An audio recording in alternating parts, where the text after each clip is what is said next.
you can run this in VS Code. So you open VS Code. I want you to install Project Manager for Java and extension pack for Java. That's like the main thing. And Maven for Java. Maven for Java is included with the extension pack for Java. The app runs on Maven and JavaFX. And you have to download JavaFX.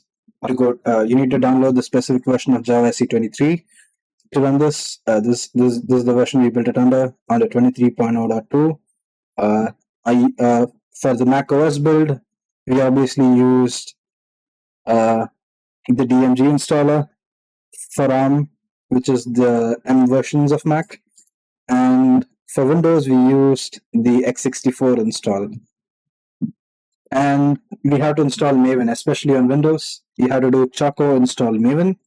And for Mac OS, you need to have a homebrew install, so it's brew install Maven. And you need JavaFX.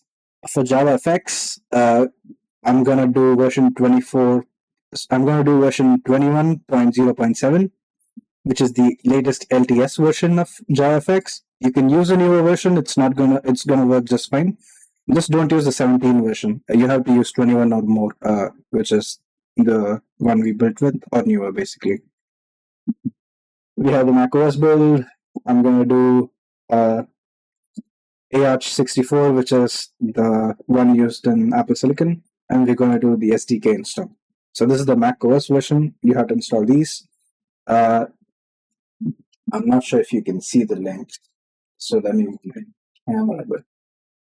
Okay, so this is the JavaFX build for macOS, and for Windows, it's the same thing. We have to do x64 SDK. So this is the build you need. Once you download it, you'll get a zip file, and once you extract the zip file, you'll have 3 folders: lib, bin, and a documents folder. Let me find it.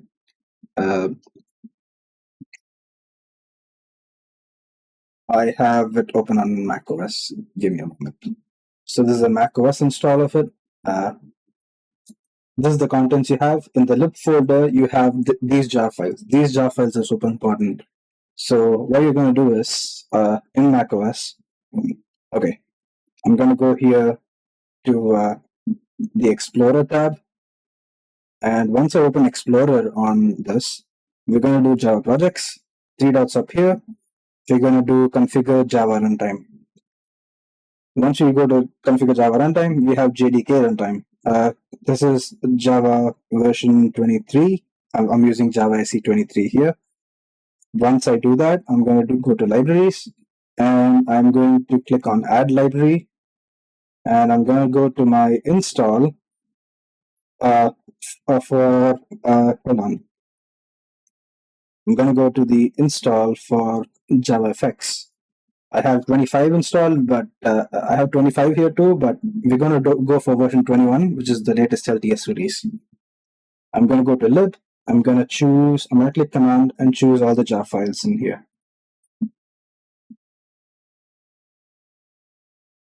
Once I load up all the jar files, I'm going to click select jar file. It's going to open up all jar files required to run the JavaFX directly in the app. So I'm going to press apply. The maven.org.openjfx, the ones we already have here, don't really run. So we need to manually add the JavaFX version. That's why we went to the downloads. Once we're here, we go back to dashboard, and we need to open the terminal. Once you come down here, there's a README file that's gonna give you all the necessary instruction. I've also added a developer's note.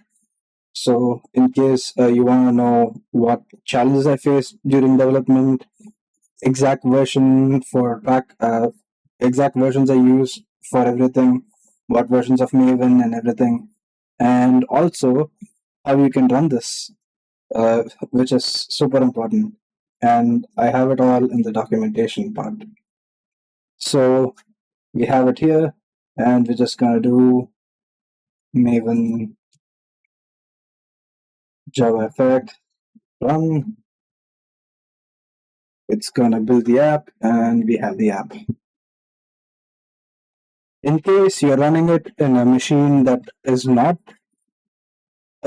which does not have the required elements, if you're not doing it correctly and you're not getting the screen, uh, it will fall back to a CLI version of the app. The CLI version of the app is what we use to prototype. It only has very basic functions, which is your regular view passwords, generate password, password health, and edit passwords. The story-based function, the memorable passwords, uh, generate new passwords with all the options. For all of these, you need to use the JavaFX version, which is the full complete version of it. The run CLI should technically give you access to it, but you'll have to change variable names.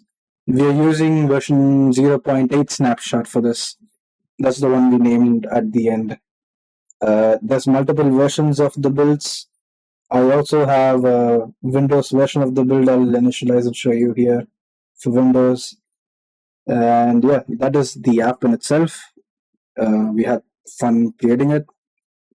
It works as a fully functional password manager app. You can use it for your day-to-day use. The passwords are protected. They use a separate file. They're encrypted. And yeah, that's the password manager. A little note I wanted to add. So while coming across the installation for JavaFX, we found out about something called Scene Builder from the same developer. Scene Builder makes it super easy to create UI in JavaFX. So in future, if someone really wants to build something and wants a like more of a drag and drop UI interface, Scene Builder is super good. But the only problem is that it's a lot more single page UI based, so you'll have to build separate UIs. And in our case, since we have a separate nav bar, it doesn't really work well with the other aspects. In case if you're working on a single page app, the scene builder will be really useful. And that's a note I wanted to add. And as for how we built the app, for the UI elements, it was mostly Atlanta FX. We did not use the complete extent of it, but we used a ton of CSS stuff directly from this. Really, like saved us a ton of time to create UI elements. And we use Passe. Passe is what we use to create rules for the generate password UI we have here. This is mostly done based on rules by Passe, which really like saved us a ton of time creating the app. And I'll upload a drive folder with the installation files required. I'll do the portable folder. I'll do the macOS source file, which has the proper source file. And I'll also install a macOS DMG for you to install it on macOS and use it. I won't be including the Windows version code of it because it has a ton of changed aspects for it to make it work on Windows. And there's still some work to do on with the Windows version of the app. So the Windows version of the app, you won't get the source code, but the source code is pretty much the same for both. The only things you have to change would be the permission handling in Windows, and you have to change the POM file where it takes in the Maven direct, where you have to like change the Maven versions and stuff like that, and change the binary version to Windows. And yeah, that's the project. Thank you so much. Showcasing you a demo of our password manager project we did for Intro to Java course under Professor Christakos. So I have an exported / portable version of the app that is built for Windows right now. This is a Windows build. So give me a moment. I will be showcasing you how it works first, and then I'll show you how to build and stuff towards the end. And I'll show you the Mac builds as well. This was primarily done in Mac OS, but at the end we built a Windows version. it has a separate code base because there's different POM files involved to get this version working. So this is the password manager. It starts out like this. The password manager here uses Argon 2 for encryption. This is something we worked on, whereas uh, the internal, the ones once we get in, I'll show you the dashboard. Here, the only requirement we created is that you need to have at least 8 words. So let's say I do something like 1, 2, 3, 4, 5, 6, 1, 2, 3, 4, 5, 6. It should not create a vault simply because the password is too weak. We need at least 8 characters. That's like the minimum requirement for a master password we have. For the sake of demo, I'm going to create 8 digits. There's an 8-digit password I created, and boom, an account is created. So this is the UI of the password manager. So what do we have here? A full health report. We have no passwords here. The password health on the left side and the password health here for the full health report is the same button. It just shows you it's better if it shows you the overall health over here rather than you clicking here. It's a redundant button, but I think if it's left in the left nav bar, people are more likely to not use it. Whereas if it's in the full health report, they might probably want to check it out if there's like less users. Less, what do you mean? Percentage for password health. All right. So let's start with what we have. Then I'll show you like the entire thing. So right here we have passwords, which is the full dashboard view. Generate password, which is a password generator. You can choose things like password length, whether you wanna include numbers and whatnot, and generate password. It should generate a new password. And if you use a memorable password, we have themes for the memorable password. So I have Space Adventure here. If I create generate password, you can see the memorable password has Starship, Nebula, and Laser, the words. Whereas if I use something like Cyberpunk City, it would do Data Cortex Glitch. If I do Jungle, it'll be Ruin Map Temple. And when we do Save to Vault, it opens up an alternate window, which also goes to the same save password as in the main one. Let's actually use this as an example to save the password into the main passwords menu. So I'm going to say, hold on, I'm on the wrong keyboard. I'm going to say this is Google, and my username is going to be y1 at google.com. My URL is going to be google.com.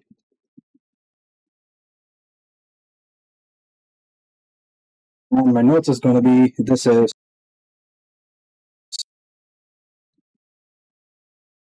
account. So I'm going to save this now.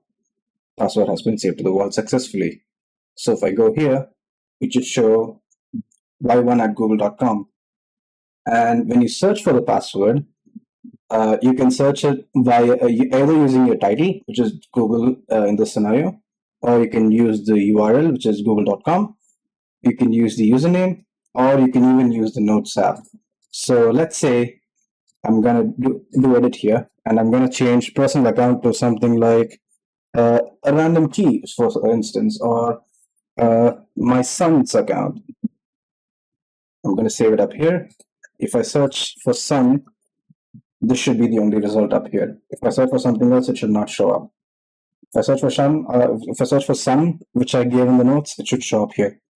We've included the notes to be also a factor when you're searching.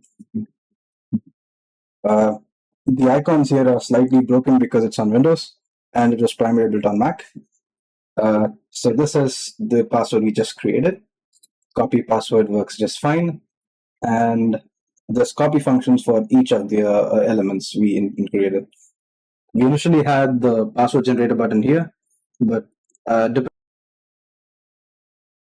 general full health report usually takes in more importance to the passwords that are completely weak, which is less than 8 numbers, and we have certain criteria I'll mention in the documentation.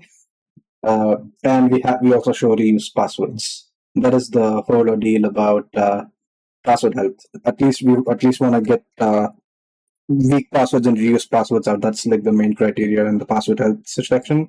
Whereas the password strength here is a lot more complex, where you'll have to use more.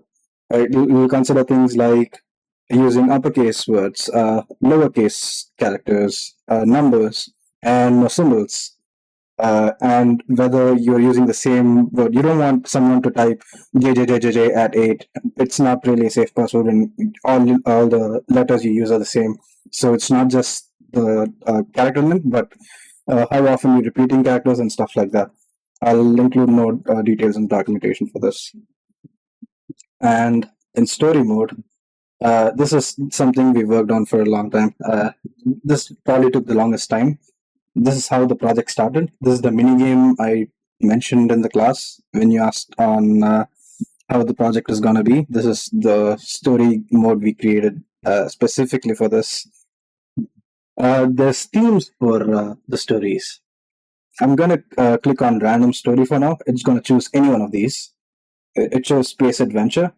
What secret? It's going to ask you like a ton of questions to build a story for you. And then using the words, we're basically farming out answers from the user.